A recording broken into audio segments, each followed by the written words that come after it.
Hello, Duke fans, and welcome to episode 253 of the Duke Basketball Report podcast. It is Sunday, November 22nd, 2020. The college basketball season starts in 3 days. Take a second and think about that. The college basketball season starts in 3 days.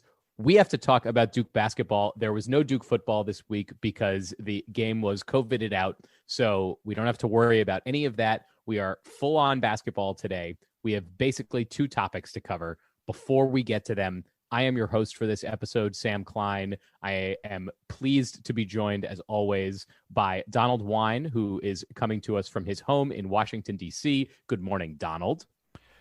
A very, very early good morning to you all. It's weird. This is the longest off season we've ever had to experience, and it's almost over. I'm not going to jinx it, because there's still 3 days for COVID to mess this up. But as of right now, we're close to the finish line. We can see it. Let's just run through it. Absolutely. Let's do that. It also feels like it's been the busiest offseason ever for this show. So I don't know how those two things are related. Maybe Jason Evans, who is my other friend on the show here today, can shed some light there. Well, I think it's because there has been so little going on outside of our homes that we have tried to do so much with this podcast to give people something to distract them from the insanity that is COVID apocalypse. All of that to say, we appreciate you all sticking with us because it has been such a long and strange offseason, but we hope that we've pumped out enough content to keep you thinking about Duke basketball during all of the malaise of this particular summer of 2020. However, it is now fall. It's even late fall. It's almost winter, which means the college basketball season is long overdue to begin. Two traditions for fans of this show that we will be visiting today. The first is what normally is Countdown to Craziness, which is an in-person event where they play the blue-white scrimmage and do all kinds of other shenanigans around Duke basketball. It's gotten crazier and crazier every year, and this year they did the whole thing virtually, of course, because of the pandemic. JJ Redick was the host, and he highlighted how crazy it's gotten over the years. So what we're going to do first is review that. And then the second tradition that we have here is the stats prediction game, where I go through a list of stat leadership and numbers, and we all try to guess them. And at the end of the season, we see who won. This year, I think what we'll do is open up a poll on the DBR forum and have folks vote for all the various things. So I can just keep a list of not individual submissions, although people can feel free to post those themselves, but at least what the DBR community thinks for who's going to score the most points, who's going to get the most rebounds, et cetera, and go down the list. And maybe if the DBR community beats us, then I don't know, one of us gets killed off this show or something. We'll figure that out later. Seems rash. Down the road. That seems it does seem like a little much for a stat prediction game. I am just making this up as I go along, of course. So why don't we get started with the first and most important topic? Most important? I don't know. Really depends on your point of view. Not most important. Entertaining. Most entertaining, that's for sure. But none of this is important. That's the key. Virtual Countdown to Craziness. So as I said, normally this event is in person. I think it's usually 90 minutes or 2 hours in Cameron, where they do play a little scrimmage and sometimes they do a dunk contest. But it feels like over the last few years, it's really become more about the hype videos and the player intros and all the kind of other stuff that goes on. And this year it was full on the other stuff and basically no basketball. So if you tuned in thinking that you were going to finally get that uncut scrimmage footage that you might hope from getting in the blue-white game, we are very sorry to disappoint you. However, there was a lot of entertaining content, as I said, that was highlighted, moderated by JJ Redick. And we wanted to talk about all of what's in the video. So Donald Wine, I'll come to you first. Give me your overall impression of Virtual Countdown and maybe give me some of your highlights from the evening. Well, first, I want to shout out JJ because I think that in a way that was the perfect host for this movie that they're calling Countdown, because one, he's brilliant. If all of you out there have listened to his podcast, and you should, in addition to this one, he's very, very good on the mic. He's very good at interviewing and giving people a story. And he was able to kind of paint this countdown tale.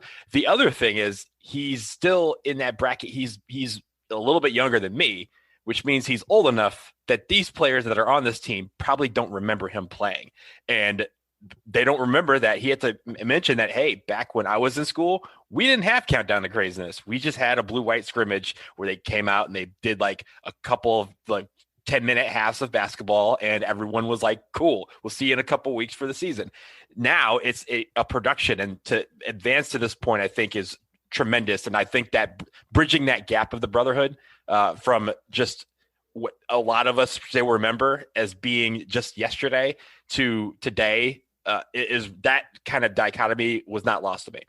The other thing, Donald, is it possible? Is it possible that the fact that JJ Redick went to Duke is like a fun fact for some of these people, or is he too famous of a Duke guy? Because like the guys who are now freshmen on this team were like 3 and 4 years old when JJ Redick graduated, so they don't remember him playing. Right. But I don't know, or maybe it's just for college students. But he might have been too famous for that. Well, at the same time, like they know him. Like if they've gone to Duke, he's his name is in the rafters, his numbers in the rafters. He's all over the place when you go to the Hall of Honor. All his memories that you have of him just dominating people in college is ever present in Cameron. So it's still where they like, if you go to Duke, you're going to know who JJ Redick is. Just like when I went to Duke, they're like, yo, you better know who Bobby Hurley and Danny Ferry and Christian Laettner, even though I didn't see them play in college, I was very young. I remember them playing, but I got to learn more about them in college. These guys are going to learn more about JJ, and even the audience out there, these students are going to be like, man, that JJ actually is kind of cool. And, follow that throughout his NBA career. But I keep going because I think this highlighted the best part of Countdown to me, which is introducing the players and their personalities. We've gotten to see a little bit of it in some of these videos that Duke Blue Planet has posted throughout the summer, but really Countdown is where you get to know these players' personalities. And I will say, DJ Steward is probably going to be my favorite player on this team. He has amazing energy. I love his personality. You can tell he's a lot of fun. And in all the little skits that they were doing or the TikToks and stuff, he was killing it. Like those sort of things are what endear fans to players. And usually you get to see that up close. But now you kind of get to see it in a more polished format. And I think it even brought out more of his personality, which I think was cool. I have plenty more that I could talk about, but Jason, I want to see what you highlighted from this one. So I agree with you. I love that JJ was the host, even though I guess they picked a library for him to record this in. It was like the most bizarre setting. Here's the funny thing. Here's the other thing that I noted. If you notice behind him, all the books are in color, are color coordinated. JJ Redick is a color coordinated library guy, not a subjects or titles in alphabetical order guy. He's a color of book guy. Yeah. So I believe I actually did a little bit of examining of what was behind him. There were a lot of DVDs. Like I saw a DVD for Zathura, which is a old sci-fi child sci-fi movie. This is definitely like the children's DVD section of the library, I think, but it was definitely a library. And those books were not, they didn't get color coded by JJ. I think those are series of reference books or something like that were behind him. But we're spending way too much time on where JJ Redick was sitting. Although I want the story of what library allowed JJ Redick to record a video of Countdown in their library. To me, this was a fun movie. I mean, I love the quality of the production and a lot of what they put out there was great, but there was no basketball in this. Donald said, it was about showing us the personalities of the players, and we definitely got a little bit of that. We did not get even the tiniest scintilla of a sense of what the basketball was, which I guess is fine. I'm a little disappointed that the Duke media team couldn't come up with some ways of doing something fun that involved a ball going in the hole, a basket being made here or there, a dribble here or there. This was, but it was, this wasn't designed for me. This was designed really for the players and for their generation. And that because they had all the stuff, TikToks and things like that are more a younger generation. The best segment I thought was the Duke booth, where we had these guys doing play-by-play calls of classic plays from Duke history. And there were a couple that I wanted to highlight really quick. First one is when Jason Tatum dunks the life out of North Carolina, and Henry Coleman had a great line. He goes, "He's going to be paid millions for that." I just had tears rolling down my cheeks. But I like, because obviously we now know Jason Tatum is paid millions, going to be paid big money. He'll probably be one of the top earning Duke basketball players of all time. And here's Henry Coleman. He's going to be paid millions for that. I thought that was hysterical. And the other one was, I really loved Savarino, Worthington, and Buckmeyer, the trio of walk-ons.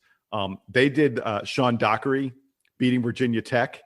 And Buck, oh my God, Buck had the best line. He goes, they were talking about the poor Virginia Tech guys who just had, a win taken from them in the most harsh way possible. He goes, "That's going to be a long bus ride home."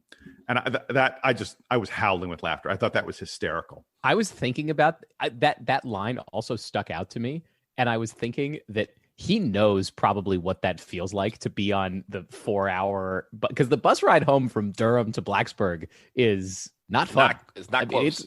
It is like just far enough away that you probably can't justify flying unless you've got Duke money. So it's possible that Virginia Tech drives home from there. It's like 3.5 hours to Blacksburg, and a lot of it is on like country roads.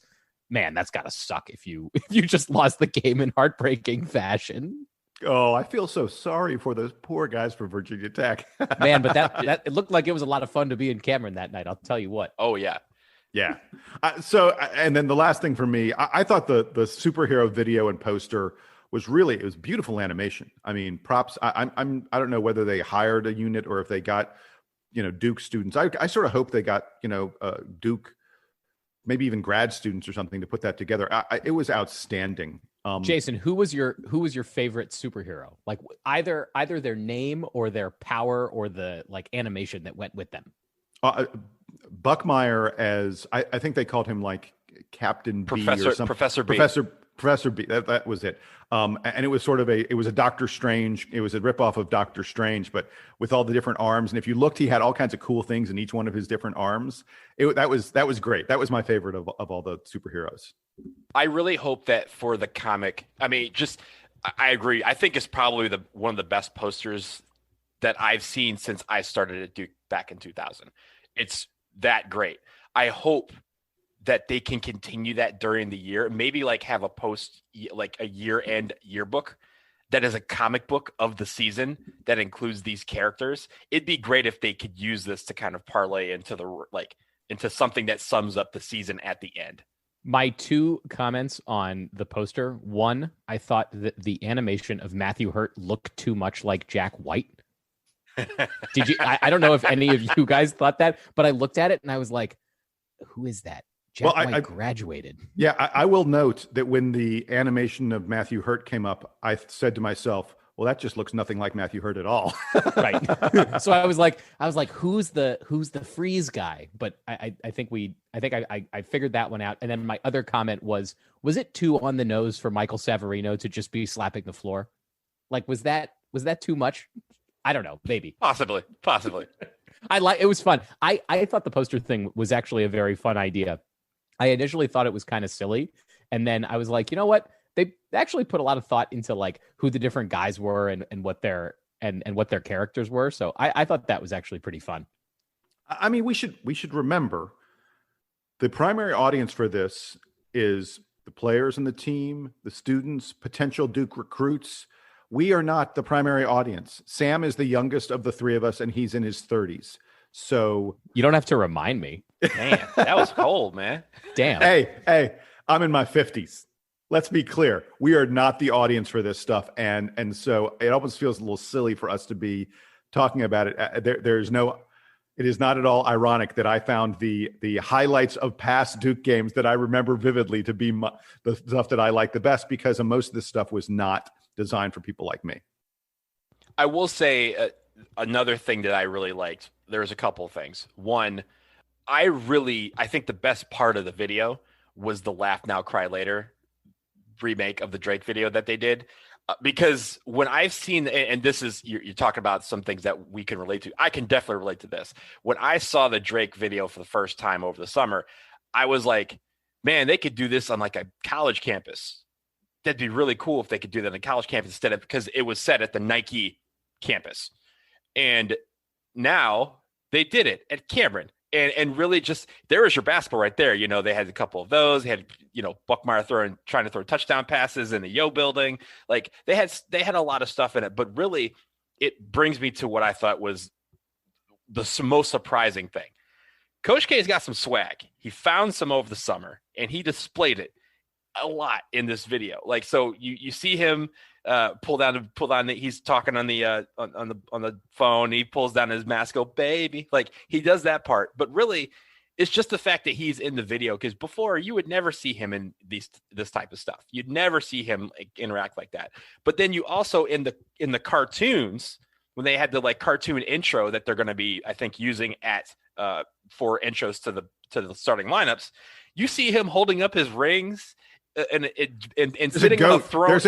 There's a goat at his feet. The goat was freaking hysterical. The throne is made of the NCAA titles. He's also holding up his gold medals. I know they didn't come up to him. They didn't put that in there if he didn't want that in there, right? So you could tell he was kind of like, yeah, you know what? Flex on him a little bit. So I see you, Coach. I appreciate the fact that, you know, after 40 years, you're like, okay, now it's time for me to flex a little bit because you earned that a long time ago. Hey, my last thing on all of this is, and again, you know, I feel I'm so old school. I really like the Brotherhood shout outs at the end. And I have two things I want to point out, you know, from the former Dukies. I guess you're Dukies forever. You're part of the Brotherhood forever. That's part of the message here. Mason Plumlee did his shout out in front of a wall of Duke posters that was impressive. I'm sorry. I got to interrupt. Yes. Detroit Piston. Mason Plumlee. Please go ahead. Yes. I will continue now. You're correct, Donald. Yes. Detroit Piston, Mason Plumlee. By the way, he's got other Dookie Piston teammates. We're going to get into this. We're going to get into the NBA, the Dookies moving around the NBA, not this episode, but in a future episode. But anyway, Mason Plumlee does his shout out in front of a wall of Duke posters. I'm guessing this is his parents' house. And each one of those posters have, you know, him and his brothers. Many, many, many years of Plumlee's at Duke University. But I thought that was impressive. And then Frank Jackson does his shout out in front of 4 Duke t-shirts, including a 1991 Final Four t-shirt. There has to be a story behind what is Frank Jackson doing with a 1991 Final Four t-shirt. That was amazing. This was my favorite part of the video. I look for the weird stuff that is entertaining. My favorite thing in the video was Frank Jackson's Duke t-shirt collection. And it would have been even better if he wasn't wearing a Michael Jordan t-shirt. Unfortunately, he was. But he did have an extremely cool collection of Duke t-shirts, all of which I would steal from him if I had the opportunity. They're also, I mean, just amongst all of them, right? Just the shirts that they're wearing. There's some shirts that you're like, yeah, I love that shirt. That's one of my favorite shirts. And then there's like, hang on, I don't have that shirt. How do I get that shirt? Trey Jones, like, or Tyus, like, how do I get those shirts? You know, the Tyus Brotherhood shirt. Yeah, the Tyus shirt is the great. Tyus shirt was boss. I want that. I don't know where he got that t-shirt. That was a cool looking t-shirt. He got that from the Brotherhood. We can't get that. Yeah, that ain't available to the rest of us. That was a cool looking t-shirt. So that's all I got on Countdown. I thought the backgrounds and the t-shirts, you know, I'm a weird guy. That's what I look at. Well, we hope that everybody else had fun watching it. We also hope that we actually get to see some basketball coming soon. Speaking of, we're going to take a quick break, and then when we come back, it's the annual stats prediction game where we talk about basketball. Stick around.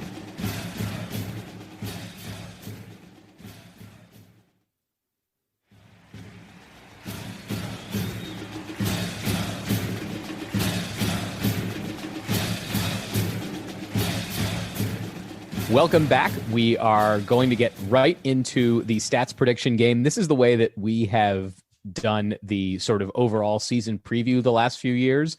We think it's more fun than just walking through each of the players. We get to talk about them all individually at varying points anyway. So why don't we get right into it? I will remind everyone that Donald Wine is our reigning champion in the stats prediction game in the 2019-2020 season, the weirdest season that ever was and hopefully ever will be, although this season may well be weirder given the inevitable delays and cancellations that are going to happen, which are, I'm sure, going to color the outcome of the stats prediction game, which is only going to make our guesses more terrible. And that's kind of the goal here. So let's get right into it. The way this works is I have a set of categories. I have sent them to the others ahead of time. So we've all got our notes prepared, and we'll walk through each of the categories. We'll enter in our guesses, and we'll track them through the season. And at the end of the season, we will review what happened in the stats prediction game and hand out winners. Does that sound like a plan to everybody? We're Sounds good. like a plan to me. We're good. Do Everybody it. ready Let's to go for lose? it. All right. Fantastic. We will start with our first category, as always, is most points. Who will score the most points this season? Jason, I will give this one to you first. Okay. And by the way, I want to be clear. We will alternate who goes first, second, and third, because I don't want to always be going first and give it away to you guys. That is totally fair. Because Totally I fair. have all the right answers. We I already have wrote them all down, the though, right- so or maybe some of them. Yeah, I've got Some of mine. them I've got might mine in an Excel sheet right here. Yeah. Most points. I think this is a two-way race. Matthew Hurt and Wendell Moore, to me, are the only real contenders I have in this category. Boy, I came close to picking Wendell Moore, but I'm going to go with Matthew Hurt. We've heard consistently he's been the leading scorer in practice. So I'm taking Matthew Hurt for most points. All right, Donald, who do you have? I also went with Matthew Hurt. I think is going to be a closer battle than we think between Matthew Hurt, Wendell Moore, and Jalen Johnson. I do think that Jalen Johnson will be in contention for that, but I do think it'll be within 50 points. Matthew Hurt wins. I agree with both of you, unfortunately. So we all picked Matthew Hurt, which means this We're so category boring. is a wash. But I agree with Donald. I think that Jalen Johnson is in this conversation, and I actually think that at the end of the year, the top scorers are going to be Hurt, Johnson, and then Moore. So that's how I think this is going to shake out. Let's get wait. Seeing as we all agreed, let's do second leading scorer. Second leading scorer. Go for it, Jason. I think it's Wendell Moore. Yeah. And Donald, who do you have for second leading scorer? Because I want to make this a battle, I'm going to go Jalen Johnson. All right. So Donald and I have Jalen Johnson. Jason has Wendell Moore. Nobody wins if somebody other than Matthew Hurt comes in first place. So I'll take all those as notes. With that, we will move to our second category, which is most rebounds on the season. And we'll do this. So Donald will go first this time, and then I'll go first for the third round, and then it'll repeat back to the top. So Donald, give me your pick for most rebounds this season. I also think this is going to be a really close battle. I'm going with Jalen Johnson for the sheer fact that I think he's going to play more minutes than some of the other contenders out there. And because of that, he's going to have more opportunities to get more rebounds. So I'm going to go Jalen Johnson. All right. I am picking the same Jalen Johnson. Jason Evans, who do you have for this one? We are so boring. Yeah, I have also got Jalen Johnson. So far, for all most Jalen rebounds. Johnson. We don't have to do the second place thing for everything. I am sure we'll have differences down the road. So we've all got Jalen Johnson. Let's go to most blocks, which I am going to kick off. I am picking Mark Williams for this one. I think that there is an interesting discussion that's going to happen around centers and big men and the number of minutes played. And we have a few categories that kind of touch on these things. So I've got Mark Williams as being the leading block shots guy on this team. Jason, who did you pick? I think that even if he only plays about 10 to 15 minutes per game, Mark Williams will lead the team in block shots. He's that much of a rim protector. Donald, please tell me you have Mark Williams. I do have Mark Williams. We are so boring. Look, I'm sure we'll all end up being wrong. That's what's such a joy about all of this. All right, most assists. This is the one every year that I feel like we are most confident that we will get the same player because there's usually a starting point guard. However, on this team, I think you could argue for a few different guys. I will let Jason kick this one off. So, Jason, who do you have for most assists on this team? Roach. I'm really tempted to pick Jeremy Roach, but I'm going with Jordan Goldwire. I've taken nothing but the obvious so far. I'll go the obvious again. Goldwire leads the team in assists. And Donald? Jordan Goldwire is our leading returned assist man. And the problem is I think there's just too many guys that are going to do it. I think Jordan Goldwire wins this, but I think the number is low because we have a bunch of assists spread out amongst three guys. All right, here we go. I've got Jeremy Roach, and this is the first place that we deviate. So welcome to the game. I'm taking Jeremy Roach. The two of you are taking Jordan Goldwire. It's Let's not a bad choice at all. Yeah. I think that's a good pick. All right, here we go. Most steals. Donald is going first on this one. This is the last of the sort of big five categories. Again, I think there's a couple of people that are going to contend for this: Jeremy Roach, DJ Steward, Jalen Johnson. But I am going once again with Jordan Goldwire in this category. And I am going to go second on this. I also have Jeremy Roach here. And I think that that between him, Jordan Goldwire, and Wendell Moore, there are going to be a lot of steals on this team. I am going to talk at greater length about defensive performance and how I think that's going to drive the success of this team. But I'm going to take Jeremy Roach. I think he's ultimately going to play the most minutes on playing point guard, both on offense and on defense. So I just think that gives him the most opportunities. Jason, what do you think?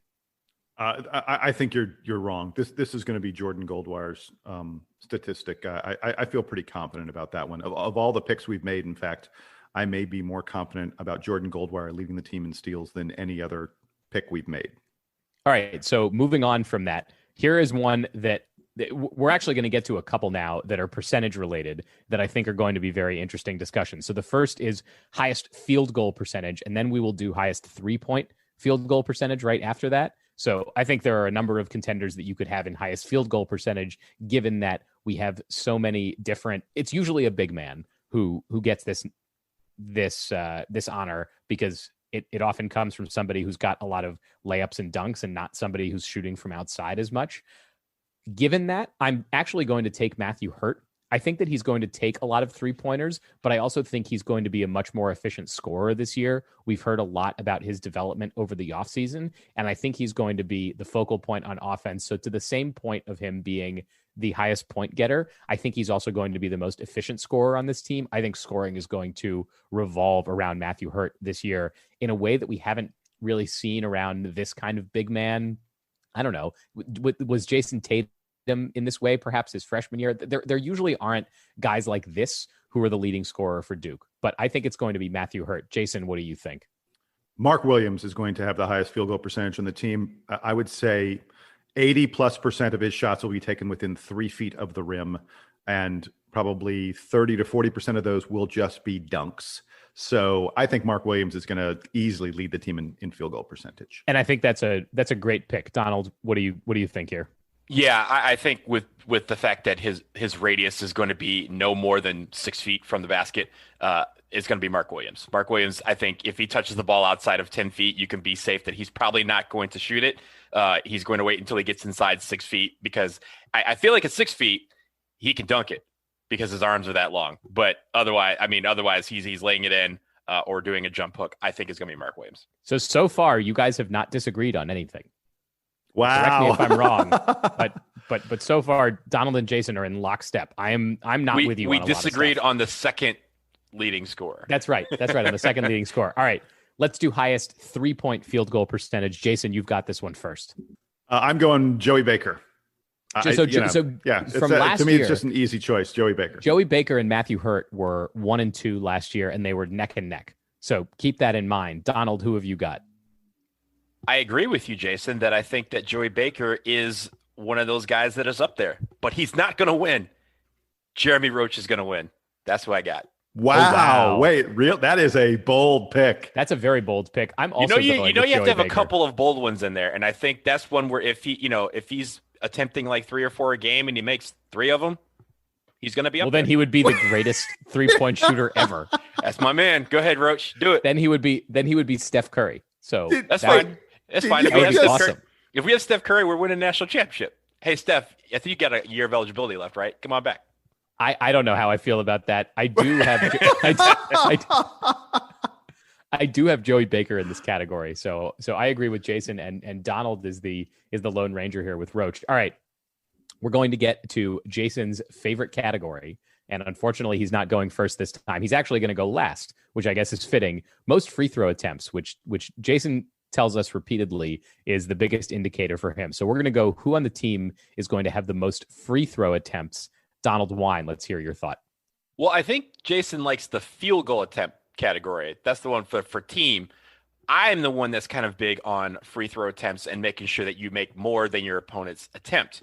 I do think the guy who has the most attempts this year is Wendell Moore. I think this is also going to be close because I think there's some guys who are going to get fouled a lot. I think Jeremy Roach should get fouled a lot driving the lane. I think Matthew Hurt and Mark Williams will also get fouled a lot. But I think Wendell Moore is going to have that. He can be fouled from outside. He's going to dribble drive. He's going to get some opportunities, and I think it's going to be him.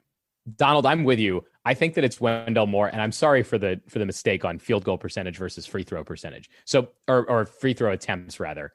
I also agree with you that it's going to be Wendell Moore. I think that his game lends itself most to getting fouled. He's going to be driving a lot. He's going to have the ball in his hands a lot, I think, even though he's not the point guard. So I see Wendell Moore getting the most free throw attempts. Jason, how do you feel on this category?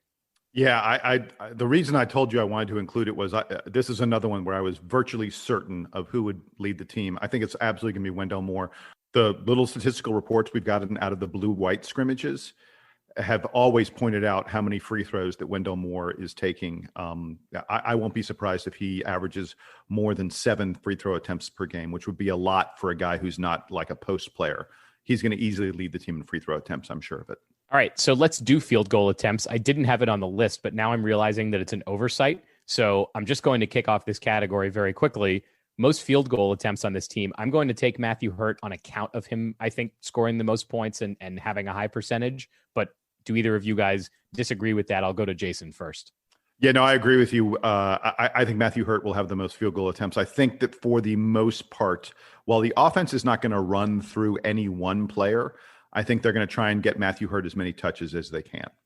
I think Jalen Johnson is going to have the most field goal attempts. I think if Sam is absolutely right about Matthew Hurt being the most efficient player on this team, he's not going to have enough field goal attempts to match his scoring output. He's going to be, 10 shots, 20 points, right? Jalen Johnson is going to be the one where I think there's going to be some nights where he shoots 20 shots and there's going to be some nights where he shoots 15, but he's always going to be up there amongst the leaders and field goal attempts. I think you've got Jalen Johnson pegged for something like an RJ Barrett season. Yeah, exactly. Where it's not as efficient as Zion, but he's still going to get his points.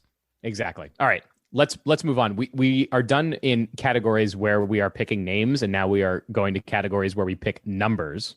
So the first one here, how many different players are going to lead Duke in scoring in an individual game? This one varies wildly by season, depending on how long the bench is and what the kind of scoring profile of the team is. So Jason, I'll let you start us off on this one.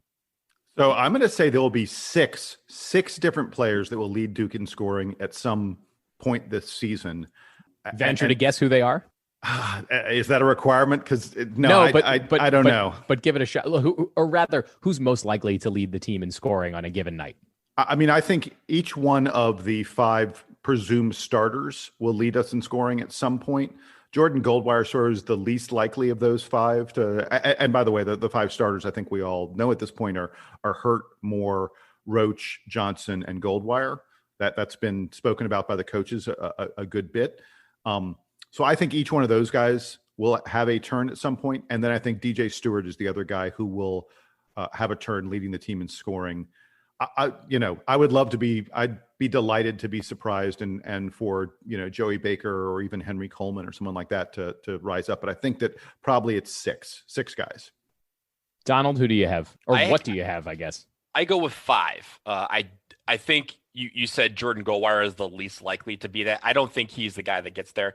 I think my 5, is going to be Moore, Hurt, Johnson, Roach, and Joey Baker will go off one game from the 3-point line, and he will have the leading score. And if you look at some of these scrimmages, those are the 5 guys that have popped up.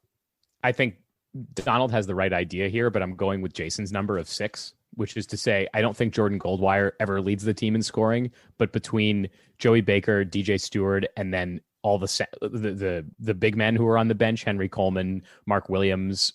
I don't think Patrick Tapé ever leads the team in scoring in a game, but among all those guys, I think you've got 2 of them that will do it. So I'm going with 6, which is Jason's number, but a slightly different explanation for it. Speaking of the big men, I want to talk about Mark Williams.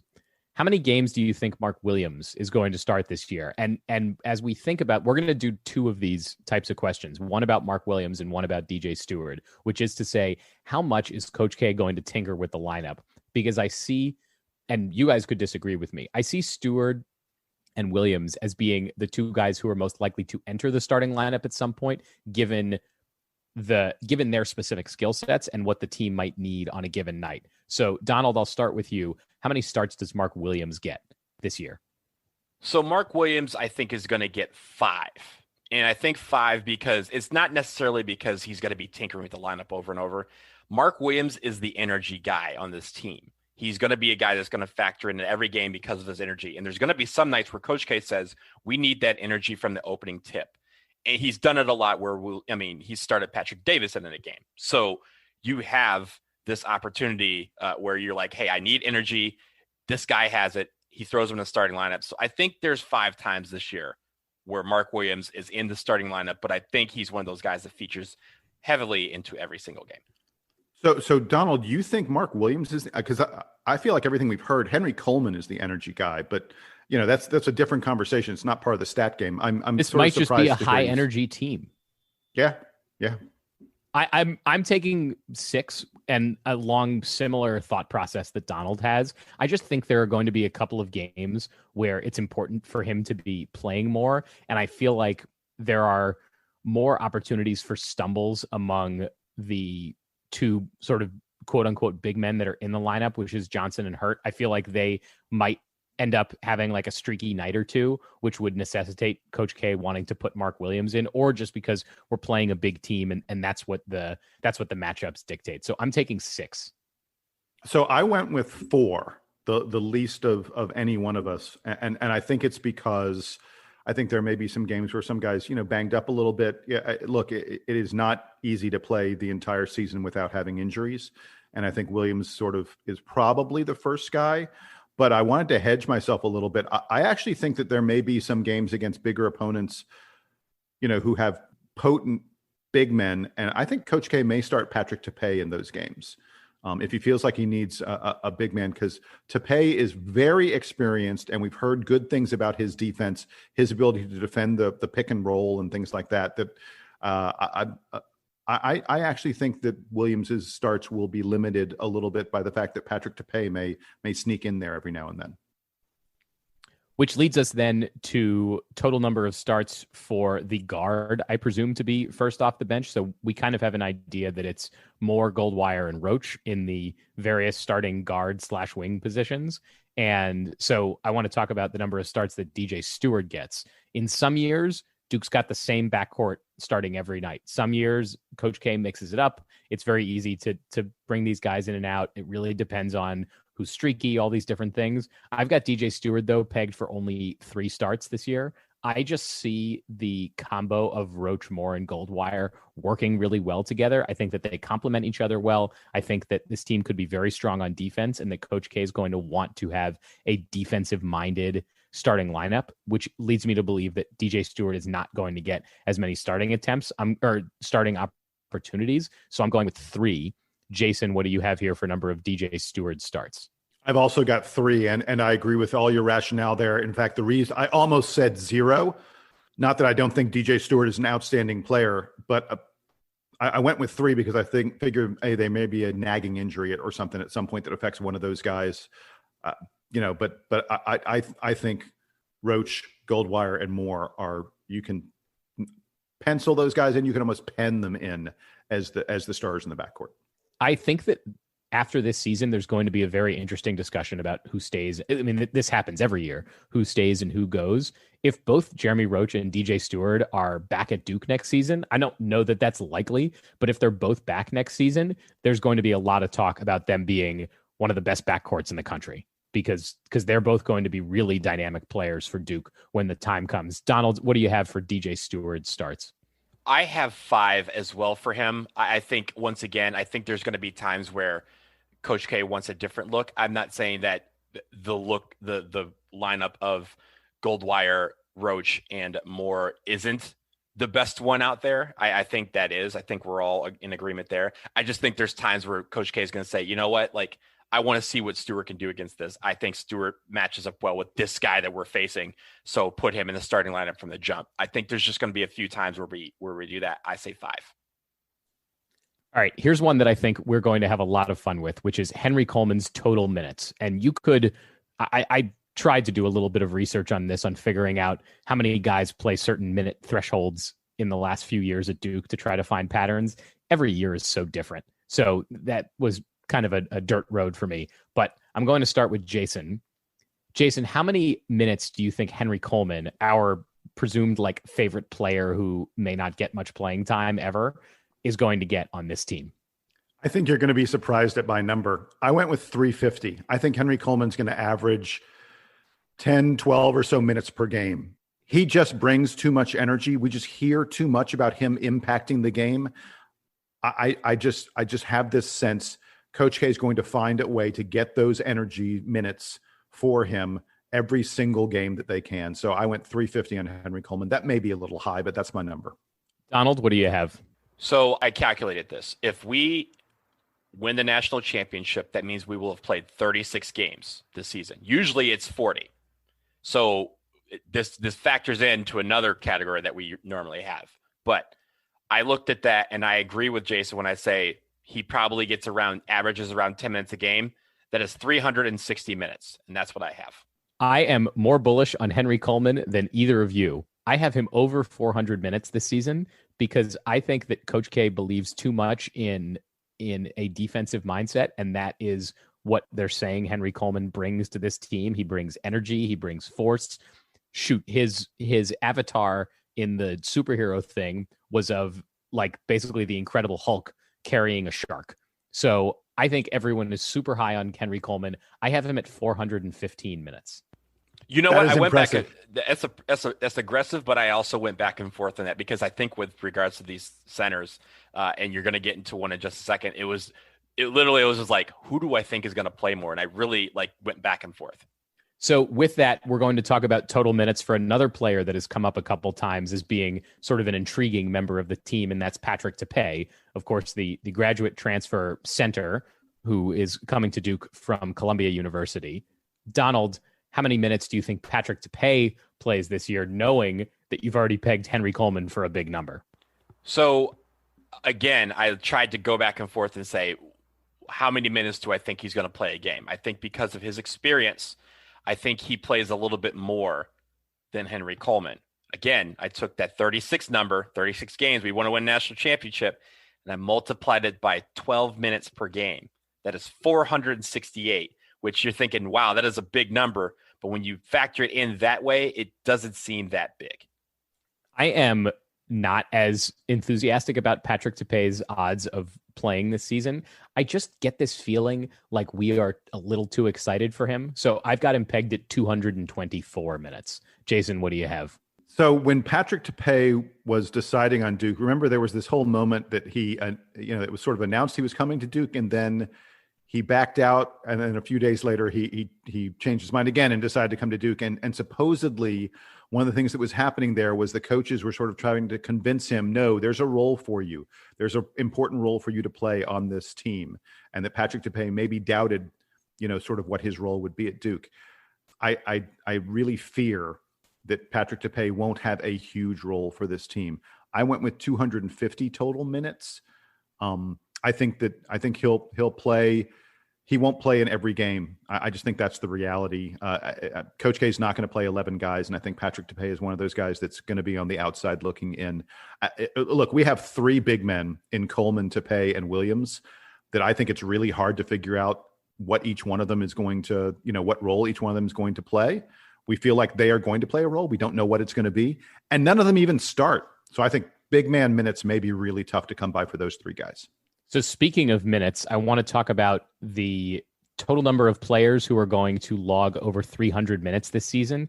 Last year when we did this category, I did 150 minutes, which I think was just too low. I think 300 is closer to the kind of in the rotation versus out of the rotation discussion. And the way we were just talking about Patrick Tapé was kind of a discussion of, is he going to be in rotation or out of rotation? So let's peg that number at 300 minutes. I will start on this one. I think that there are 9 players who are going to play 300 minutes this season, but there's going to be a couple guys who are right around that number, which is going to make this interesting. By the way, going back the last few years, and this year may be different because of the pandemic. We know there are going to be fewer games. There may be a lot fewer games, but the last few years, here's the number of players who have played 300 minutes for Duke, just going in descending order: 10, 9, 8, 7, 6, 9 players who played 300 minutes in 2015. So this number actually swings around a little bit depending on the makeup of the team. Jason, who do you have, or how many players do you have playing 300 minutes this season for Duke? So because there are going to be fewer games this year, and look, by the way, all these picks are so difficult because of the number of games. It is entirely possible, maybe even probable, that Duke will have at least 1 or 2 games canceled because of the coronavirus. I think that's pretty likely. And then there's the postseason. Look, we could play 1 game in the ACC tournament, 1 game in the NCAA tournament. We could play 9 games in those 2 tournaments. It changes these calculations tremendously. I went with 8. I went with 8 players logging 300 minutes. If that number had been a little lower, if you'd taken that down to 250 or so, I might have been up at 10. But I think 300 is a little higher threshold with us missing some games, with us just not knowing how deep this team will go. That was my number 8. And Donald? This is the one where I'm bullish on. This is my 100-point performance a few years ago. Say 11. Say 11. No, I'm not going 11. I'm going 10 because really I think the 10th person was going to be Henry Coleman. I think Jamin Brakefield is the one scholarship player that does not get above 300 minutes. So I'm going with 10. And I also, because I agree with you, I think there are going to be some games that could be canceled, but I'm thinking long-term here. I'm thinking national championship, I'm thinking number 6. And to do that, you have to play X amount of games, and X amount of games means you can have more opportunity to get to 300 minutes. So we're going to get to a category now that Jason is going to kick off, and I'm glad that he is, because I think he schooled the crap out of us in this one last year, which is the total number of points scored by walk-ons, because both Donald and I failed to acknowledge that 2 of the 3 walk-ons last year were going to be redshirting, which made a huge difference. So Jason really wiped the floor with us. Jason, how many total points will be scored by walk-ons this year? So this is really difficult, and I'll give you 2 reasons why it's really difficult. One is there hasn't been as much of a preseason. There aren't going to be as many there aren't as many regular season non-conference games for Duke for Coach K to figure things out. So I think he may be more reluctant to play the walk-ons as much as he usually does. But at the same time, the schedule has some real cupcakes on it. I mean, there are going to be those games where the walk-ons are going to get in there because we're winning by 40 with, 4 minutes, 5 minutes to go. So my number is sort of a compromise of both of those.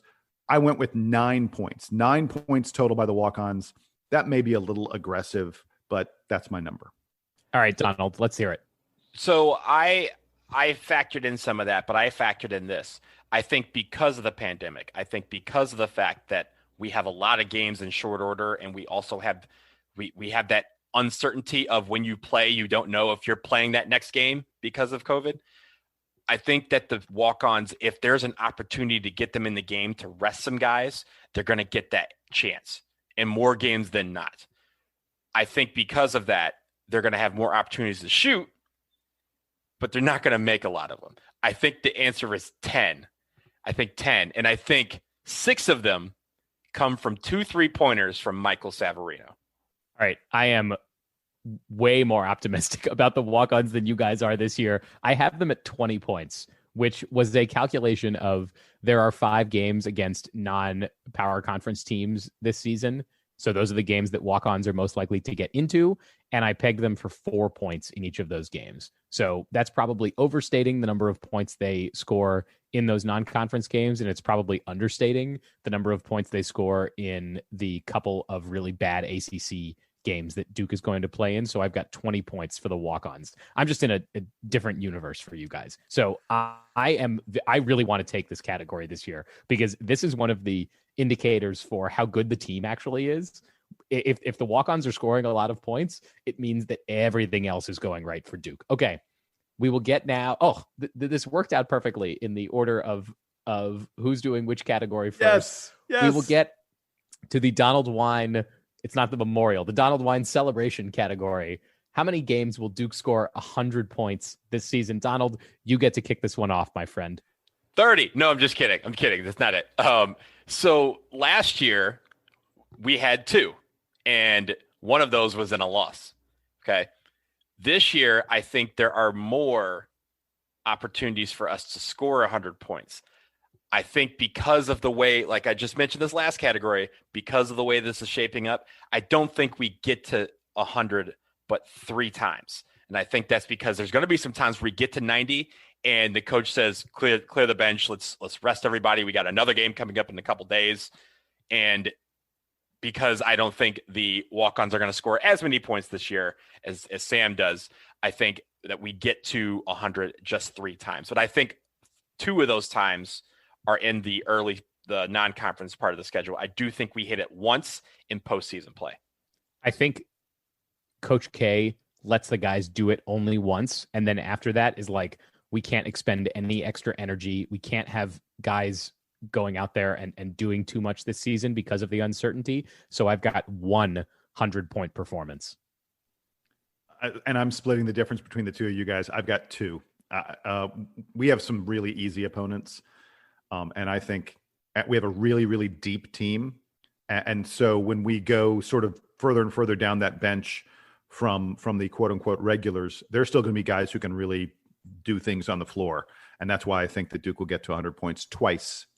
The next category is one that gets us a little bit into advanced metrics, although it doesn't get us deep into the advanced metrics, which is Duke's KenPom rating on the defensive side at the end of the regular season plus ACC tournament. So at the time of the selection show, what is Duke's defensive KenPom rating? Which personally, I don't have the like exact correlation here, but I feel like from the last few years, it's very important to be a good defensive team going into the tournament so that your team is able to just adapt to whatever the situation is. We've seen Virginia win a national championship recently where they're both great at defense and at offense, but that team starts on the defensive end. It starts with that pack line. And I think that defense is key to winning championships these days. So I will go first on this one. I think that Duke is going to be the 8th ranked team in the country in defensive KenPom rating at the end of the season. Jason, what are you feeling? So I'm very close to you. I think that throughout most of the season we'll be in the teens, but this team will get better on defense as the year moves on. I've got us 9th in defensive efficiency. And I also went with 8 because I do think we are going to be a much more improved. I thought we were very good defensively last year. I think we're going to be much improved this year. And I think that'll move us into that top 8 category. Speaking of the team's overall performance, I want to talk about road games because this is one of those topics that Duke fans love to talk about every year. We have obviously one of the best home court advantages in the country during normal times. On the road, games are usually pretty lit when Duke is in town because it's Duke. This year, if there are fans at any of these games, there are not going to be very many of them. If teams are allowing it, and there's a chance that Duke plays in front of no fans this season, depending on how coronavirus goes at various ACC institutions. So how many road wins is Duke going to rack up this season? Also, given all the schedule uncertainty, Jason, take this one first. So it should be worth noting that there's not a single non-conference game on the road this year. In fact, I don't even think we have a single neutral game, in the non-conference season this year because Michigan State is playing us in Cameron.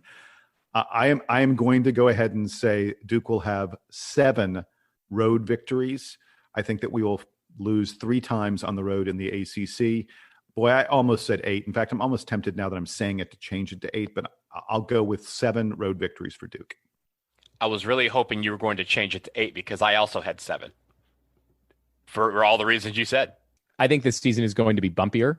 And there are a couple of hard games that Duke definitely has on the road. North Carolina, Louisville, who is probably going to be good this season. They don't have that many other tough games on the road, but I think the disturbances of this season are just going to make every road trip a little bit more stressful. So I actually have Duke pegged at 5 road wins this season. I'm not as confident about this one. I think I think on that category, and you check me if this was different for you, Jason. I think for me, a lot of the times when we lose on the road is because the crowd and the atmosphere is so intense, and we don't match that intensity. And I think it's the same for people that come to Cameron. I think that's going to be a lot different this year. And I think on the road, we will have that opportunity to match the intensity because we're used to exactly the same thing as the other team. I am excited to see how different teams treat their home games this year if they don't have fans in the stands. We did see pictures the other day from Duke basketball about the setup that they have in Cameron with the player benches, which are isolated from each other and from the scorers table, which is now on the other side. They've got the pictures of the crazies that are in the student section, and they're kind of all like blanketed with these photos and some blue lining. It looks pretty cool. I don't know that it's intimidating at all. I don't know what the noise profile is going to be in Cameron during these games, but I am excited to see what different schools set up for their quote unquote home games this year. And I do appreciate that just to deviate from the top for a second to talk about that. I do think that it's cool that Duke gave a shout out to the crazies in that setup there, because we are the sixth man, and the crazies are the sixth man. Everyone that usually goes to Cameron, they are part of that. And I think it's cool that they are recognized in that, because some schools aren't going to do that. It's very clear that Duke put that first and foremost, make sure that when any team walks into the gym, even our team, they know that the crazies are there behind them. All right, I want to deviate from Duke for one category and talk about the ACC. We did this category last year, and I think we all were going to overdo how many ACC teams made the NCAA tournament. So I'll ask you guys again this year, how many ACC teams will make the NCAA tournament? I guess this is sort of the precursor to our ACC preview, which we'll do in a couple weeks. Donald, you go first. I went with 7. And the reason why I went with 7 is because I think this year the committee is going to lean heavily on the Power 5 conferences, because a lot of the mid-majors are not playing non-conference games, or they're playing very few. So this very only thing they can take is their conference record, which isn't going to be enough to get them over some of these Power 5 teams. So I do think 7 get into the dance. I've got 6, and I feel like you might be more directionally correct in terms of the committee overweighting Power 5 teams, just because the mid-major teams, 1, are less likely to just play games, and 2, are less likely to play competitive games. But I've got it at 6. I'm not really high on a lot of the teams in the ACC. So while there may be more power conference teams, they may be coming from other conferences like the Big 10, the Big 10, and the Big 12 in the SEC. Jason? So you're both wrong. The answer is 8. And the 8 teams will be Duke, UVA, Louisville, UNC, Florida State, Georgia Tech, Miami, and either Syracuse or Clemson. But those will be the 8 teams that will make it from the ACC. And you guys are correct. Did you say Georgia Tech? I did say Georgia Tech. Yes. Okay. All right. Yes. Just checking. All right. Curious.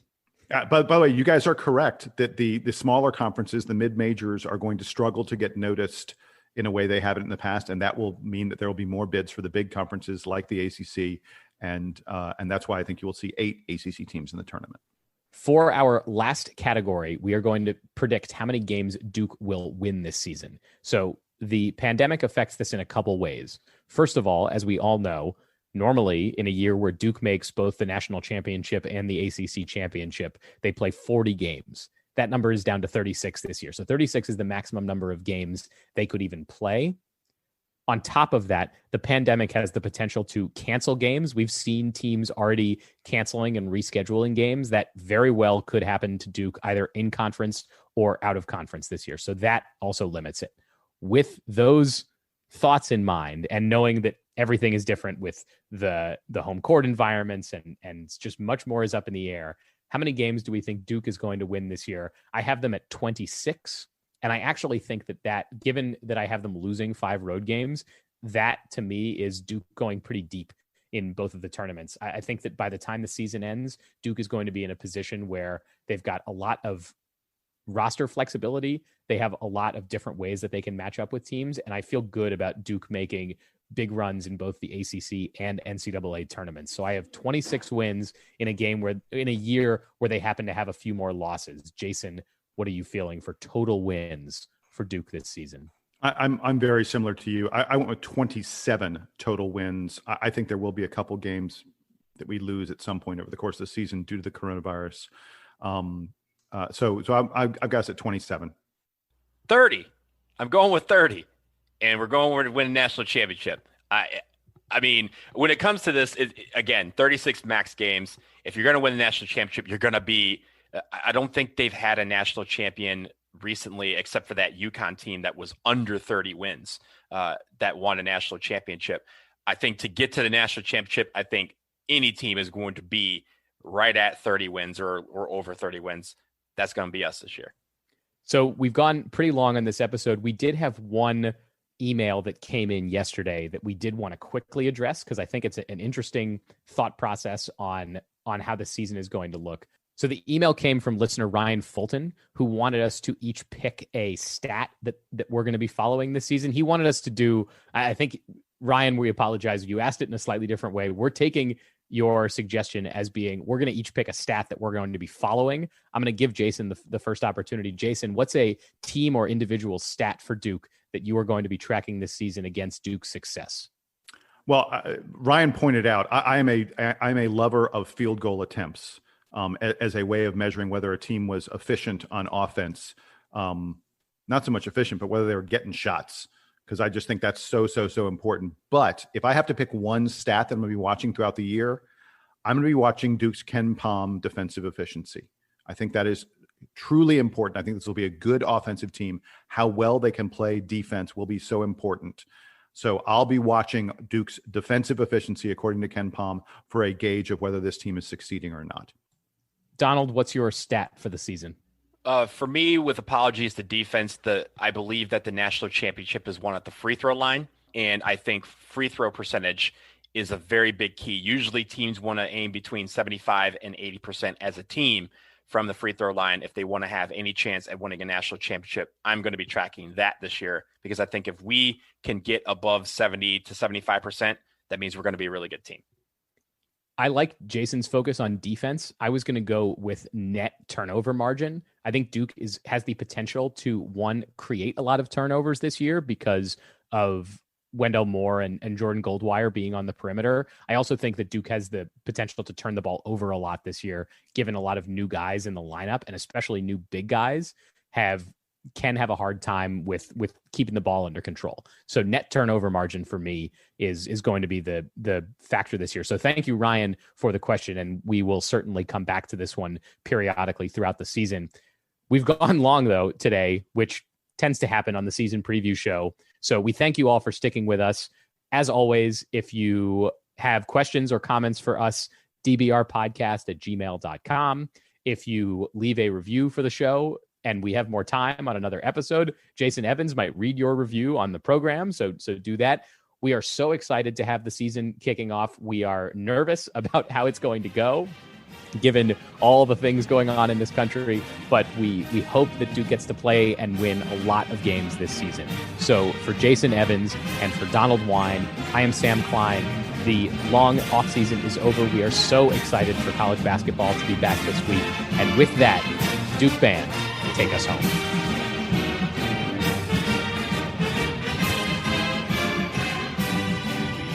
We are recording. And I will also record locally just in case, because that is what I have deemed as best practice. And I am also recording locally now. Same. By the way, Donald, it appears that your video is not lagging anymore, which will be nice. It's early. Wait. So was that an explanation for why you're not lagging, or was that saying, "Oh, it'll lag, just give it time"? Just give it. Yeah, I mean, so it's early in the recording. It's not early in the recording. It's early in the day. It's early in the morning. Being early in the day matters because there aren't as many neighbors online yet. Yeah, people aren't using. Well, I'm sure Donald is pirating someone else's bandwidth, so he's got to, they're not up yet. Well, really, my TV's off, which uses internet. My printer's off, which uses internet. Look, I just woke up. Like the only thing that's being used right now is the computer. As a non-church goer, I don't think about these things, but it just occurred to me that is like internet bandwidth getting sucked up a lot more on Sunday mornings than it used to, because the church going crowd are all now streaming services, as opposed to like there just was no internet usage before on Sunday mornings. Now there's probably a ton of it. So Yeah. it used to be an inefficiency that we were taking advantage of to be recording now, but we've lost that. Right. Too many people are on the internet now. That's the problem. And the internet has not caught up. Exactly. All right. We broke the internet. The coronavirus broke the internet. Among all the things that it has broken in this world are the internet.